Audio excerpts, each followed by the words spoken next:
Hello everyone, welcome to my channel study with हारून।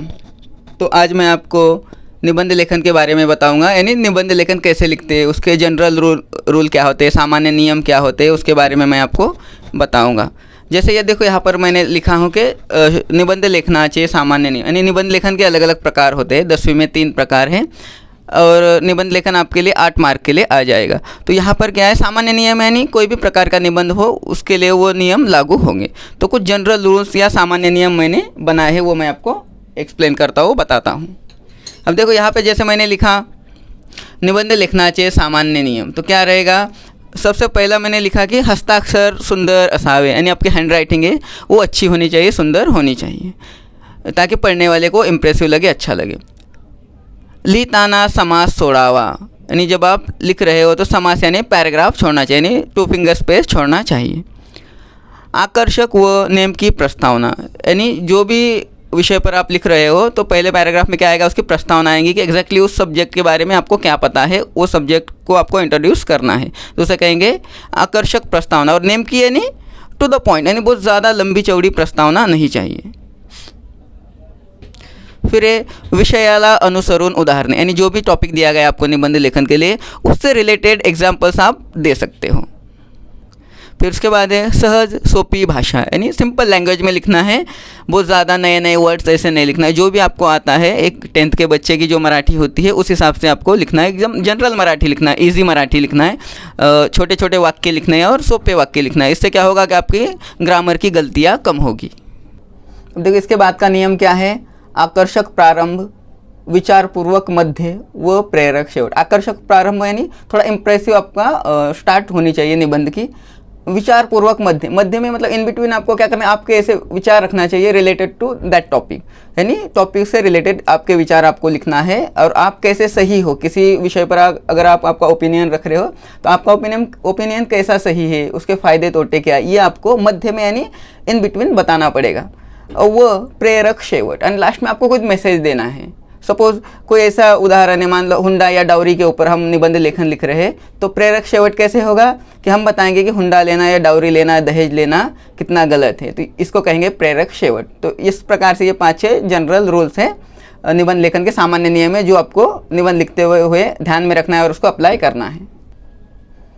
अब देखो यहाँ पर मैंने लिखा निबंध लेखन, ये आपको बोर्ड एग्जाम में 8 मार्क के लिए आएगा। अब देखो यहाँ निबंध के अलग अलग प्रकार है और 10वीं के एग्जाम में आपको 3 टॉपिक दिए जाएंगे, 3 में से एक टॉपिक पर आपको निबंध लिखना है। तो 3 टॉपिक कैसे रहेंगे, अलग अलग प्रकार के रहेंगे। एक रहेगा वैचारिक निबंध का एक टॉपिक रहेगा, प्रसंग लेखन का एक टॉपिक रहेगा और आत्मकथन का एक टॉपिक रहेगा। तो ये मैं टॉपिक वाइज ये अलग अलग प्रकार आपको बताऊंगा। तो सबसे पहले मैं आपको वैचारिक निबंध के बारे में बताऊंगा, एक्सपोजिटरी ऐसे कहेंगे उसको इंग्लिश में, उसके बारे में बताऊंगा। सबसे पहले उसके कुछ नियम बताऊंगा और एक निबंध मैंने लिखा है वो आपको मैं लिखा हुआ निबंध आपको एक्सप्लेन करके बताऊंगा कि किस प्रकार से जो सामान्य नियम जनरल रूल बताए उससे रिलेटेड मैंने उसको अप्लाई करते हुए वो निबंध मैंने लिखा है। अब देखो वैचारिक निबंध के कुछ नियम हैं, वो मैं आपको अलग से बता रहा हूँ। सबसे पहला पॉइंट है स्वतःचे विचार मुद्दे सूदपणे मांडणे, यानी पॉइंट वाइज इन शॉर्ट आपको अच्छे से लिखना है। दूसरा है स्वतःचे विचार तर्कशुद्धपणे मांडणे, जो भी आपके विचार है तर्कशुद्धपणे लिखना है, यानी क्या, आपको तर्क देना है, लॉजिकली आपको वो फिट चाहिए आपका, मतलब ऐसा नहीं कि कुछ भी लिख रहे हो, जो भी आप लिख रहे हो तो उसका मतलब प्रमाण मिलना चाहिए, वहाँ पे सबूत मिलना चाहिए कि इसलिए मैं ये बात कह रहा हूँ। तो उसका तर्क यानी आप जो भी ओपिनियन रख रहे हैं तो उसको सपोर्ट करने के लिए कुछ एग्जांपल्स आपको देने, उसे कहेंगे तर्कशुद्धपणे मांडणी, या फिर लॉजिकल उसको लिखना कहेंगे कि उसमें कुछ ना कुछ लॉजिक चाहिए। अब इस प्रकार के निबंध में देखो, हा निबंध लिहिताना विषयाची ओळख दिल्यानंतर विषयाच्या दोन्ही बाजू चांगल्या वाईट सांगितल्या पाहिजेत। मतलब इस प्रकार के निबंध, जैसे मैंने पहले बताया कि विषयाची ओळख मतलब एक बार इंट्रोडक्शन करते हैं आप, प्रस्तावना करते हैं, उसके बाद आपको क्या करना है, उसके बाद के जो भी पैराग्राफ्स है उसमें विषयाच्या दोन्ही बाजू चांगल्या, यानी एक जो भी विषय होता है उसके प्रोज एंड कॉन्स, यानी अच्छाइयाँ और बुराइयाँ भी लिखना है, चांगली बाजू वाइट बाजू। मतलब पहले कोई टॉपिक दिया गया तो उसकी अच्छाइयाँ क्या है, उसके फ़ायदे क्या है दुनिया को या समाज को, सोसाइटी को, वो बताओगे। और उसके बाद के पैराग्राफ में उसी टॉपिक पर, उसी विषय के समाज को या देश को या दुनिया को क्या क्या नुकसान है वो आप बताओगे। इसे कहेंगे कि चांगल्या वाईट बाजू। आगे देखो भाषा सोपी असावी, यानी सिंपल लैंग्वेज में आप लिखोगे। स्वतःचे विचार स्वतःच्या शब्दात मांडो, आपके विचार आप ऐसे शब्दों में फ्रेम करोगे कि आपके खुद के शब्दों में फ्रेम करोगे, लिखोगे। इस प्रकार से वैचारिक निबंध को लिखा जाएगा। तो ये भी वैचारिक निबंध लिखने के कुछ रूल्स हुए। अब देखो, इसी रूल्स को ध्यान में रखते हुए, इसी रूल्स को अप्लाई करते हुए मैंने क्या किया, एक वैचारिक निबंध लिखा है, वो मैं आपको बताता हूँ और उसका मीनिंग मैं आपको हिंदी में भी बताऊंगा। तो उससे आपको समझ में आएगा कि वैचारिक निबंध कैसे लिखा जाता है। अब देखो, वैचारिक निबंध का छठा पॉइंट क्या है, नियम। शेवटी निष्कर्ष या कंक्लूजन लिहावा, यानी लास्ट में आप प्रोज एंड कॉन्स लिखने के बाद उस पर्टिकुलर टॉपिक पर आप क्या सोचते हैं, आपकी क्या ओपिनियन है, वो लास्ट पैराग्राफ में आप लिखोगे, यानी कंक्लूजन करोगे इस प्रकार से। अब देखो, मैंने यहाँ पर एक टॉपिक लिया है ऑनलाइन शिक्षण के ऊपर, ये विचारात्मक निबंध है, वैचारिक निबंध है। इसके बारे में यहाँ पे मैंने कुछ पॉइंट्स दिए हैं, वो देखो। जैसे यहाँ पर ऑनलाइन शिक्षण काळाची गरज, ऑनलाइन शिक्षणाचे फायदे तोटे, ये 2-3 टॉपिक क्यों दिया मैंने, क्योंकि बोर्ड एग्जाम में वो लोग अलग अलग प्रकार से टॉपिक दे सकते हैं। इसके लिए आपको कन्फ्यूज़न ना होकर, मतलब ऑनलाइन शिक्षण भी आ सकता है, ऑनलाइन शिक्षण काळाची गरज भी वहाँ पे टॉपिक का नाम आ सकता है, या ऑनलाइन शिक्षणाचे फायदे, मतलब कोई तीनों में से एक आएगा लेकिन आंसर सेम रहेगा। इसलिए मैंने ये अलग अलग टॉपिक आपको लिख कर दिखाए हैं। अब देखो, यहाँ से निबंध शुरू हो गया। अब सबसे पहले मैंने क्या कहा था कि जनरल रूल में सबसे पहले प्रस्तावना करेंगे, यानी उस पर्टिकुलर टॉपिक को इंट्रोड्यूस करेंगे कि एग्जैक्टली वो टॉपिक के बारे में आप क्या सोचते हैं, वो टॉपिक है क्या।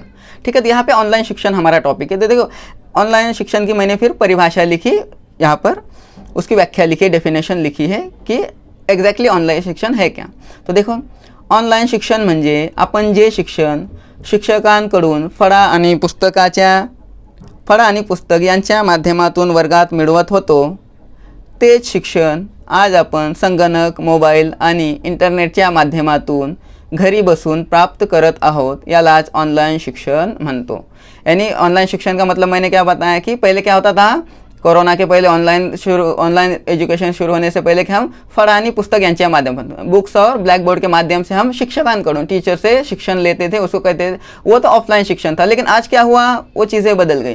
तेज शिक्षण आणि वही शिक्षण आज क्या कर रहे हैं हम, संगणक, मोबाइल आणि इंटरनेटच्या माध्यमातून घर बसल्या घेत आहोत। यानी संगणक, मोबाइल और इंटरनेट के माध्यम से हम क्या कर रहे हैं, घर बैठकर वही शिक्षण प्राप्त कर रहे हैं। इसे क्या कहेंगे, ऑनलाइन शिक्षण कहेंगे। तो ये हुई प्रस्तावना। कोरोना काळात लॉकडाऊनमुळे सर्व शाळा बंद होत्या, आणि कोरोना के काल में, कोरोना के वक्त में सब स्कूल्स बंद थे, त्यामुळे ऑनलाइन शिक्षणाची गरज खूप वाढली, यानी ऑनलाइन शिक्षण की ज़रूरत, आवश्यकता ज़्यादा बढ़ी। ऑनलाइन शिक्षणाचे तसे भरपूर फायदे आहेत। अब देखो, इससे पहले मैंने कहा था ना कि आपको चांगले आणि वाईट बाबी, अच्छाई बुराई, प्रोज एंड कॉन्स लिखना है, तो मैंने प्रोज लिखना शुरू किया, ऑनलाइन शिक्षण के फायदे लिखना शुरू किया। ऑनलाइन शिक्षणाचे तसे भरपूर फायदे आहेत, तो ऑनलाइन शिक्षण के भरपूर फायदे हैं, लाभ है। जसे पालकांना सकाळीच उठून आपल्या पाल्यांना टिफिन देणे, शाळेत ने आण करणे इत्यादी कामे टळली आहेत। पेरेंट्स के यानी पालक के कौन कौन से काम कम हो गए, पाल्यांना सकाळीच उठून टिफ़िन देने, अपने जो बच्चे हैं उनको टिफ़िन देने का काम उन्हें अवॉइड हुआ। शाळेत ने आण करने, स्कूल में लाना, लेकर आना, ये सब बातें कम हो गई, त्यामुळे त्यांना भरपूर वेळ मिळत आहे, इसलिए पेरेंट्स को भरपूर टाइम मिल रहा है। तसेच विद्यार्थी आता मोबाईल, लॅपटॉप, झूम, गूगल मीट इत्यादी ॲप्स हाताळत आहेत, त्यामुळे ते संगणक साक्षर झालेली आहे। मतलब यहाँ पे क्या अलग अलग ऐप्स यूज़ करना बच्चे सीख गए, तो वो संगणक साक्षर हो गए हैं। ये फ़ायदे मैंने लिखे हैं। विद्यार्थ्याला जर एखादा टॉपिक समजला नसेल तर तो रेकॉर्ड केलेला लेक्चर पुन्हा पाहू शकतो। यानी ऑनलाइन की खासियत क्या है कि कोई टॉपिक अगर समझ में नहीं आया तो विद्यार्थी बार बार ऑनलाइन लेक्चर रिकॉर्ड होता है, उसको बार बार देख सकता है, समझ सकता है। देश विदेशातील कोणत्याही संस्थेचे शिक्षण मिळवू शकतो। इंडिया ने ही ऑल ओवर वर्ल्ड में किसी भी इंस्टीट्यूट से उसको कोई सर्टिफिकेट कोर्स करना है, कोई शिक्षण लेना है, तो वो ले सकता है थ्रू ऑनलाइन मोड। अब आगे देखो, अब इसके तोटे लिखना, डिमेरिट लिखना मैंने शुरू किया। ज्याप्रमाणे नाण्याला दोन बाजू असतात, त्याचप्रमाणे ऑनलाइन शिक्षणाचे फायद्याबरोबर तोटे देखील आहेत। यानी ऑनलाइन शिक्षण के जैसे फायदे हैं वैसे तोटे भी हैं। देखते हैं क्या है। जास्त वेळ स्क्रीन समोर बसल्याने डोळ्यांचे आरोग्य धोक्यात येते, यानी ज़्यादा टाइम आप स्क्रीन के सामने होते हो तो आँखों का हेल्थ खराब हो जाता है, आँखें खराब हो सकती है। व्यायाम बंद झाल्यामुळे शारीरिक हालचाली कमी झाल्या आहेत, यानी एक्सरसाइज के लिए बच्चे या बड़े बाहर नहीं निकल रहे तो शारीरिक हालचाली कमी झाल्या आहेत, हमारे जिस्म की हलचल कम हो गई। वो मुलांचे आरोग्य धोक्यात आले, इसलिए बच्चों के आरोग्य या बच्चों का हेल्थ खराब हो सकता है। गरीब विद्यार्थी मोबाईल किंवा लॅपटॉप खरेदी करू शकत नाही. एक बड़ा डिमेरिट क्या है ऑनलाइन शिक्षण का की गरीब विद्यार्थी मोबाईल और लॅपटॉप खरेदी नहीं कर सकते. त्यामुळे ते शिक्षणापासून वंचित राहतात. इसलिए शिक्षण से वो दूर रहते. विद्यार्थी ऑनलाईन वर्गाला वेळेवर हजर राहत नाहीत किंवा कायम गैरहजर असतात. आणि कुछ विद्यार्थी क्या है ऑन टाइम नहीं आते हैं या फिर कुछ विद्यार्थी क्या होता है कायम गैरहजर असतात आणि परमनंटली वो ॲब्सेंट रहते हैं. त्यावर शिक्षकाचे कसलेच नियंत्रण नसते आणि टीचर का कोई कंट्रोल नहीं होता है. देखो लास्ट में मैंने कंक्लूजन किया है ना, अपना ओपिनियन रखा है. मला असे वाटते की आणि मुझे असे लगता है की तंत्रज्ञानाचे फायदे किंवा तोटे मानव त्याचा उपयोग कसा करतो त्यावर अवलंबून असतात. यानी तंत्रज्ञान टेक्नोलॉजी के फायदे तोटे किस पे डिपेंड करते हैं कि हम उसका उपयोग यूज़ कैसा करते हैं उसके ऊपर. कारण याचाच वापर जर आपण विविध कौशल्य शिकण्यासाठी ज्ञानार्जन करण्यासाठी केला, मतलब यहाँ पे क्या है कि इसी टेक्नोलॉजी का उपयोग हम मोबाइल कंप्यूटर का उपयोग हम विविध कौशल्य सीखण्यासाठी अलग अलग स्किल्स सीखने के लिए ज्ञानार्जन करण्यासाठी नॉलेज लेने के लिए अगर करेंगे, ऑनलाइन शिक्षण आपल्यासाठी वरदान ठरेल. यानी हम अगर अच्छाई के लिए टेक्नोलॉजी का उपयोग करेंगे तो ये हमारे लिए वरदान ठरेल. यानी ऑनलाइन शिक्षण हमारे लिए वरदान मतलब ब्लेसिंग्स का काम कर सकता है. यानी मानो एक ब्लेसिंग्स मिला है हमको, वरदान मिला है. इस प्रकार से ये निबंध मैंने लिखा है. तो ये निबंध आपको अगर अच्छा लगा है तो क्या करो, इसको बार बार पढ़ो और एक बार क्या करोगे आप इसको देखकर आपके नोटबुक में लिखोगे. और मेरे चैनल को सब्सक्राइब करो, लाइक करो और ज़्यादा से ज़्यादा बच्चों को इसको शेयर करो ताकि बाकी सब 10वीं के बच्चे इसको क्या करें, इसका फ़ायदा उठा सके. Okay, thank you all of you.